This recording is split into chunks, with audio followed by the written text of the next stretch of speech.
That's true. So you cherish me more than HasuObs and Galaxy. Oh, of course. Is that what you're saying? That goes without saying. Oh my gosh, Frodan!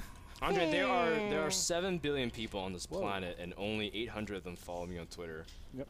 And I cherish you above a lot of people. I know, that's you're in the that's less than top. 0.000. You're the 0.00001%. 1%. I think it's more than that too. Maybe. Gosh, let's not go into that. Let's talk about this pylon over here. Ooh. Is he going pylon Nexus? You think? I think so. It's kind of like what Sauce and a lot of other Protosses have been doing. Just kind of a variation of a Forge Fast Expand, but no. He's indicating he wants to drop a gateway of some sort. Wow. HasuObs. HasuObs. This isn't Terran versus Protoss. You crazy guy, you. He is. So why do you think he didn't do it at his ramp? To wall off? Yeah. Like that's what you normally do. Doesn't want the Overlord to see? Although Galaxy does know its NASL version, which means you are forced diagonally from your opponent. So it's a 2-player map, essentially. With reduced minerals in the middle. That's how NASL broadcasts work. Okay, but I am very intrigued to see where Hasu goes with this. Oh, yeah. And do you know what's important, too? The Overlord scouts no probe in this early game stage. It's like, oh, where's your probe? Yeah, it's like I should be seeing it on the way to check if I'm going for hatch or going for like, gas or anything. So Zerg right now should be like proxy, maybe? Well, he sees the pile on the high ground. Oh, this might be tricky. And look at this. He sees a cybernetics core down. Okay, so that's a big tell. Now he's like, oh, okay, gateway. Yeah. So it is 4 gate? Is HasuObs going to 4 gate? Is he going to 4 gate? That's pretty... Well, regardless of what happens, he's going to 1 base for a while. Now, Antigua Shipyard is a little bit trickier map to Forge Fast Expand. A lot of Protosses feel pressure to expand at the top of their ramp out their natural, and so as a result, it's a huge wall area to cut off. Some try to expand by the ramp, but as a result, you can't cover every area. You need multiple cannons, so it's kind of like this weird, delicate balance. HasuObs is just going to forego all of that and just go for 1 base play, something we haven't seen in quite some time. But you know what? Zerg's maybe not used to defending against kind of early pressure or something of that sort, so maybe if HasuObs throws something really funky, we might be able to see something pretty cool out of our Protoss player. Yeah, I mean, there's a pretty big range. This could also be like Stargate pressure, Dark Templar pressure, a lot of 1 gate pressure. Most likely, it's going to be 1 gate expand. Like, that is the epitome of HasuObs, right? Like, just macro. It's like, oh yeah, I'm showing 1 gate expand, which is theoretically not that strong, but I don't care. I'm going to go into endgame, man. All right, this is endgame timing. He's right going now. for 1 gate expand. At least that's the way he's showing it. It's a very old school build that MC and Hug used to love doing. And you can see immediately one Zergling about to get up the ramp and see everything. A second sentry pops out, and you can see that Hasu does plant that gateway just to be safe.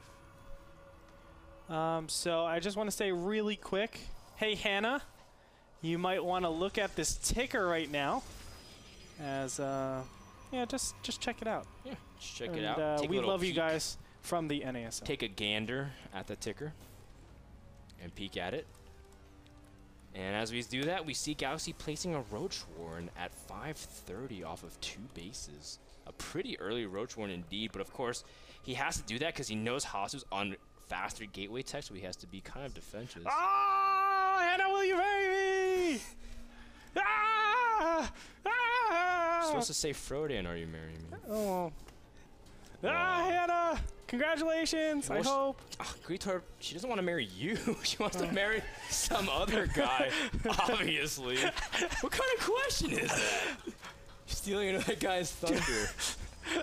I'm so excited! Wow. Oh. Greetorp stealing thunder. I expect a Reddit post ASAP about all of that. I know you steal builds, Andre, but stealing another guy's No, I would never. I have a wonderful girlfriend. Thank you very much. Back to the broadcast. Oh, 7 roaches being made. She said yes. Oh my God! Put it on the ticker. So she said yes. She said yes to him, right? Congratulations, guys. All right, congratulations to a newly minted couple. As this is really, really happy beginnings. And you know what a great thing. NASL bring together players and marriages. It's a happy beginning. It is a happy beginning. To some ladies in the world, they are really sad now as well. Another bachelor has been taken out. A lot of nerds are crying back at home. It's like, no, another girl who loves StarCraft is taken. Oh, my chances of meeting someone are drastically lowered. I know. It's so true, too. Hannah and Peter, congratulations to both of you. We wish you a ton of luck and success in the future, and all the blessings in the world. And we also have to give our blessings to, well, Hasu. He's going to have to defend. Yeah, he needs to defend this. He has to defend this. This is pretty much a good pressure. This is what a lot of Zergs used to do. Yeah, he has no Stalker, so he has to be very careful. Is he going to actually bait some force fields? Oh, wow. The Zerglings actually get in here.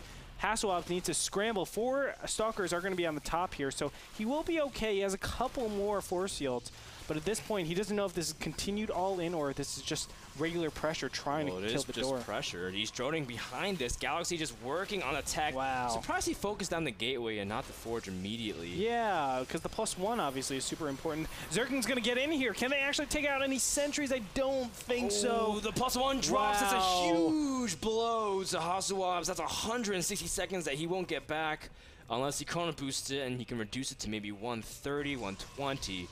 But that's a really good job by Galaxy to snipe that while he drones up back at home, gets up his 3rd base economy in techs. And that is pretty much PvZ 8 months ago. Yeah. You know what? This is amazing for Galaxy. I think he's in a great position to actually take this game. What he needs to do is start making some spine... maybe not. I'm thinking making spine crawlers, just like 3 on the bottom ground, 2 on the top. But that's a pretty hefty investment. You know, Galaxy is going to have a little bit of trouble, I think, defending this incoming push. It's going to be up to HasuObs to actually make something done. He has to get a lot done in this position. Now, he does have Blink, so that'll help out quite a bit. But, you know, it's a tough situation. Right now, he can't drone anymore. Galaxy cannot drone anymore. He has to stop at 57 or 60 right now. Well, one thing that does help is he did snipe +1, and now obviously Hasu will be pushing +2 at this point. As you would love to be able to have that availability with +2 Blink Stalkers to really whittle down the efficiency of any kind of units. Now the big thing, the big thing is that Galaxy is getting Burrow. Burrow can really try to match Blink in terms of efficiency of roaches if you can get a good number of them and if you can micro them well enough. So I just want to point that out. Yeah. It's a big thing. I think it's huge, especially with no observer on the field. I'm just trying to analyze this, like, to see if HasuObs has the potential at actually winning this. Oh, so great micro to Blink behind the Stalkers that are really healthy and really whittle down the Zerglings' numbers. Now, again, if you have +2, Zerglings take 3 shots to kill instead of 4 from a Stalker. So that would just make Hasu a lot more efficient in that regards. But now, a lot of Zerglings are in production, and Galaxy knows what's up. No fast start from Hasu says, whoa, this is not what he usually does. And you can see a huge force of Zealot Stalker Sentry poking outside of the 3rd from Galaxy. Galaxy is supply blocked at a pretty critical time, but now finally has a lot of units in production. Ooh, a couple of whiff force fields. He doesn't want that to happen, but now it's how does he actually engage against this? It's so difficult to actually call some sort of engagement or to say this is going to be a good way. But Roaches actually need to spread out. Look at this. Actually, HasuObs is going to take fantastic position now. Yeah. He gives up so much. A big Blink catching the Roaches. I don't know if that's the best idea, but wow, segmenting so many. That's a good 1/3 of the army. HasuObs is going to take a big win right here, and he still has additional sentries to keep force fielding. Looks like Galaxy going to try to target the proxy pylon, but he's sacrificing a lot of units. Now, the big thing is that at one point, you don't need sentries. You have Stalkers acting as their own space control, and they can blink away to really maximize efficiency while reducing Roach abilities. And you can see blinking backwards, try to force field again. HasuObs locking himself in, really committed to this attack. You can see Galaxy sending all of his Roaches all at one time, but they all have surface area. You can see HasuObs bring every single thing he can. The sentries are going to drop. But the Burrow going to recharge a lot of health while he waits for more reinforcements, but that's going to allow HasuObs brief positioning. A lot of overlords are dropping as well. HasuObs needs to continue to blink and utilize his Stalker efficiency. But the DPS of the Stalkers might just be enough. There is a position where it's like even the Burrow, even though it's really strong and can get your Roaches super fast, I mean, he can easily just one-shot every single one of these Roaches. And unless you have the most amazing Burrow micro, you're not going to be able to do anything. The drone's now finally going to go down. Oh, force fielding that ramp. Fields. and that's going to stop a lot of the reinforcements. HasuObs is going to reposition his roaches so he doesn't get attacked from that high ground, and he's taking out all the roaches. HasuObs might be able to kill his opponent right here. HasuObs pressing in, but he's got to really blink efficiently. He doesn't have that strong of a reinforcement point, no real pylons. Imagine if he was able to get it up, and you can see that at this point the roach count is dwindling. Galaxy trying to hold on, he transfuses, but the supply count for the first time is now favoring Hasu. If he snipes his hatchery, he's going to have a decisive advantage as Galaxy is not mined from 1/3 of his economy. Trying to cover all 3 of his bases, blinks back, saving a lot of these stalkers. Oh, look at that. HasuObs blinking away just in time for that Queen missile to be completely deflected, and with the reinforcements, that is going to be a huge momentum swing for HasuObs, and now he's gaining a huge lead at this point. HasuObs has just taken the lead in this game very, very decisively, keeping himself alive for the Season 3 title. Good game gets called out, and Galaxy will fall 2-2 to tie the series. One more game to see who will move on into the NASL playoffs. Brilliant play by HasuObs. Very well done, and I love the fact that he uses sentry efficiency to the very end. And just, again, positioning, recognizing I have an opportunity. I can reposition here, and understands the value of how he can keep his stalkers efficient from both sides. What's amazing is Galaxy gets the flank, and HasuObs is just amazing at repositioning and accordingly. And even though Galaxy had a lot of units in preparation, he had 170 supply at one point. It doesn't matter. HasuObs is able to really play efficient, and he did it without +2.